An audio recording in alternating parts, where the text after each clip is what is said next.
Vous connaissez Drake? Pas le lover, pas celui qui appelle son ex dans Marvin Room, pas celui qui court après Rihanna. Aujourd'hui, on va vous parler de l'entrepreneur en série, la cash machine. Drake n'est peut-être pas le meilleur rappeur, mais c'est sans conteste l'artiste le plus influent de sa génération. Et le plus riche, il se fait 225 millions de dollars par an juste avec ses streams sur Apple Music. Et c'est pas tout. Toutes ses tournées depuis 2010 lui ont rapporté plus de 400 millions de dollars. T'es-moi la quicheta. T'es-moi la taille de la quicheta. Il a mis l'industrie musicale à genoux. S'il passait en total indé, il déréglerait la machine. Le business de la musique s'effondrerait. C'est pas moi qui le dis, c'est les mecs des majors. Ça fait 15 ans qu'Aubrey Graham domine les charts. On parle d'un gars qui a dépassé Michael Jackson au nombre de numéro 1 au top Billboard 100. Mais il n'aura jamais sa legacy, il n'aura jamais son héritage. Sachez-le. Michael Jackson, gros, arrête. Si on prend tous les sons qu'il a sortis depuis le début de sa carrière, en tout 256, 77 d'entre eux sont certifiés platine. Ça fait 30% de sa discographie. Si on vous propose un versus avec Drake, qui que vous soyez, fuyez. C'est mieux. Même avec tout ça, il est loin d'être rassasié. Il ne compte pas uniquement marquer l'histoire de la musique. Le bouc Drizzy voulait 25 millions de dollars à 25 ans, puis 250 millions à 29 ans. Présentement, à 37 ans, il pèse plus de 600 millions de dollars. Un demi-milliard! Mais comment il a fait? Il a su développer tout au long de sa carrière plusieurs activités, notamment des activités extra-musicales que vous devez connaître. En voici quelques-unes. Après l'accueil mitigé de son premier album, il réussit à imposer le son de Toronto grâce à l'album Take Care que beaucoup considèrent comme un classique.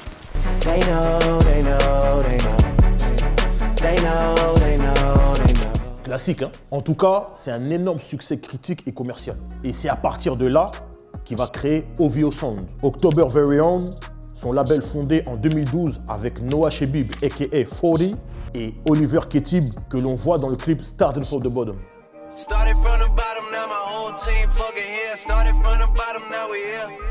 Dans le roster du label, on peut compter la présence d'artistes comme Popcaan, Party Next Door ou Majid Jordan. Avec le lancement de cette structure, il y a aussi une station de radio qui va avec. Comme Eminem avec Shade 45 ou LL Cool J avec Rock the Bell, OVO Sound diffuse les artistes du label et propulse de nouvelles têtes. Et d'ailleurs, ça a inspiré aussi les artistes francophones à lancer leur propre radio, comme Damso avec The V Radio. Donc très tôt dans sa carrière, Drizzy a compris qu'il fallait qu'il enfile la casquette de producteur. Donc ça veut dire nouvelle source de revenus avec les artistes qui signent. En vrai, les gens kiffent le son de Toronto. Il a amené ça de manière à ce que les gens puissent kiffer le son et aussi l'esthétique de ses clips et surtout la manière qu'il a de s'habiller. Donc il y a une demande à laquelle le Champagne Papi et son équipe vont répondre en lançant la marque OVO. Vous connaissez le logo, le hibou avec les gros yeux là. Et OVO s'est décliné sur plusieurs objets, bijoux, vêtements, chaussures. Et par an, ça lui rapporte 50 millions de dollars. Forcément, sa marque OVO attire vite les collabs avec de grandes marques. Playboy, Buffy Nape, Canada Goose, Disney, oui, des pulls Mickey Mouse en October Very Own.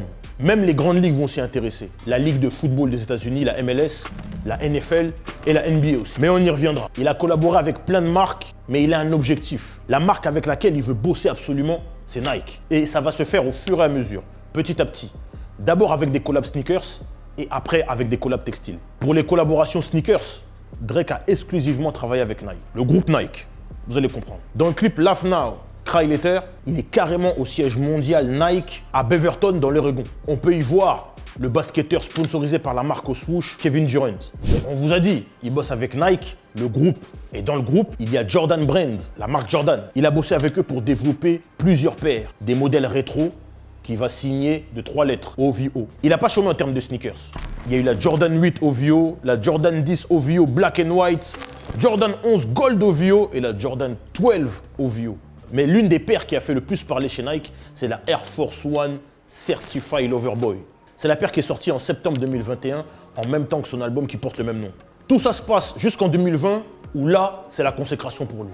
Nike lui offre sa collection signature Nocta, des vêtements techniques, fonctionnels qu'il va porter dans tous ses clips. Mais Nocta, c'est pas que des fringues, c'est aussi des choses. La Nocta Glide, ça vous parle? Modèle grandement inspiré de la Flight Zoom 95, porté par l'un des meilleurs meneurs de l'histoire de la NBA, je le dis, Jason Kidd. Et puisqu'on parle de basket, c'est le moment de parler d'une nouvelle casquette du 6 God, le sport, notamment avec les Toronto Raptors.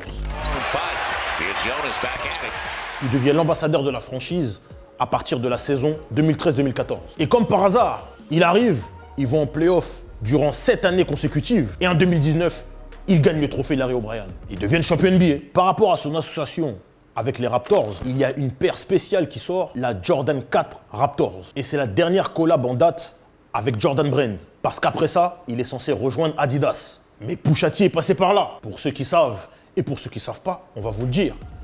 Il y a eu un bif. Vous savez ce que c'est qu'un bif? Donc vous savez ce que c'est qu'un diss track. Et le diss track dont il est question, The Story of Adidas. You are hiding a child, let that boy come home. Deadbeat motherfucker playing border patrol. Ooh, Adonis is your son, and he deserves more than an Adidas press run. That's real. Là où il révèle que Drake devait sortir une collection avec la marque aux 3 bandes, et cette collection devait porter le nom de son fils, le nom du fils à Drake, qui s'appelle Adonis. Et vu que Pusha T a spoilé toute l'histoire, c'est peut-être pour ça que le deal avec la marque allemande ne s'est pas fait. Il fait aussi dans d'autres sports, enfin. Là, c'est plus dans le bookmaking. On vous dit qu'il est riche, qu'il a un demi-milliard de dollars sur son compte, vous pensez qu'il a de la chance.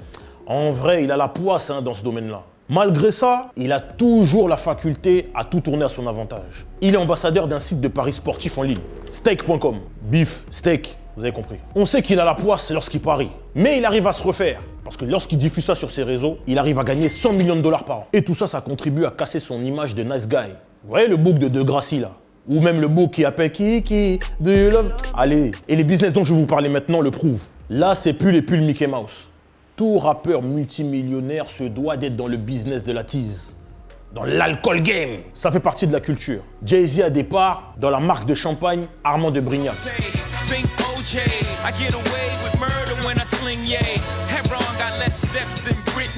Il suit un peu le chemin de Jay-Z, Drake. Que ce soit dans les vêtements, que ce soit dans l'alcool, dans tout ce qu'il fait, en vrai, c'est des trucs où Jay-Z est déjà passé. Rick Ross avec la marque Luc Belair, 50 Cent et Sire Spirit. Mais le meilleur exemple, c'est l'homme qu'on appelle Puff, avec sa marque de vodka, Ciroc. En 2016, Drake lance sa marque de whisky, Virginia Black, et c'est la marque de liqueur la plus vendue au Canada cette année-là. Comme c'est un roi de la com, il n'a pas hésité à shout-out sa propre marque dans Galchester. Virginia Black.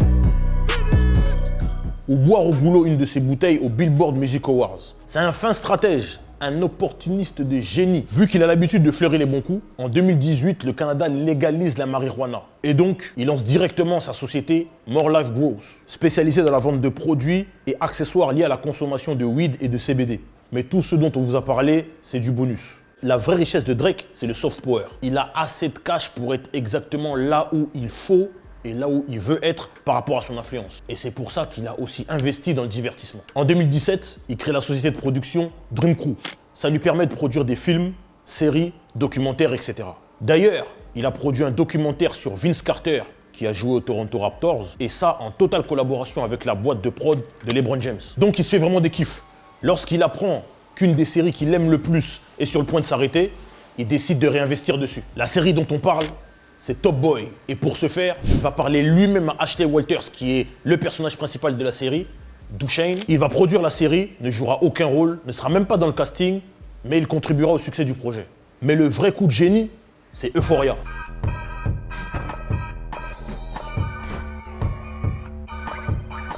Drake se propose pour être le producteur de cette nouvelle série qui sera sur HBO. Ça parle de la génération Z aux States.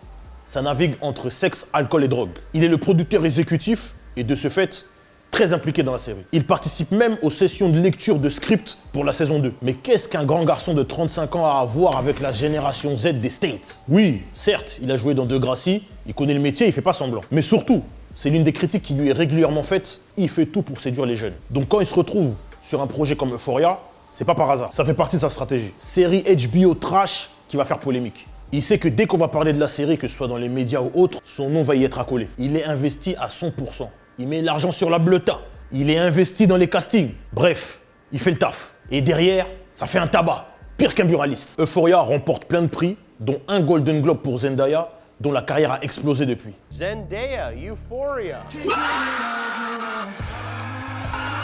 Et le nom de Zendaya sera toujours associé à celui de Drake. Son influence dans la musique l'a aidé à se développer dans énormément de secteurs. De la mode en passant par le divertissement, le sport, l'alcool ou encore le placement de produits. Évidemment, on n'a pas pu tout citer, mais il est aussi dans la restauration, l'immobilier, la crypto. Toujours avec la même ligne directrice, mettre Toronto sur la carte et rester le numéro 1 incontesté. De quoi se rapprocher du niveau de son mentor rapologique et entrepreneurial, Jay-Z. Vous allez savoir pourquoi on vous dit ça. C'était le Bougarno, a.k.a. Arnaud Automatique, a.k.a. Arnocta, a.k.a. Arnoctober's Very Own. Mangez cette nourriture. On se voit au prochain épisode.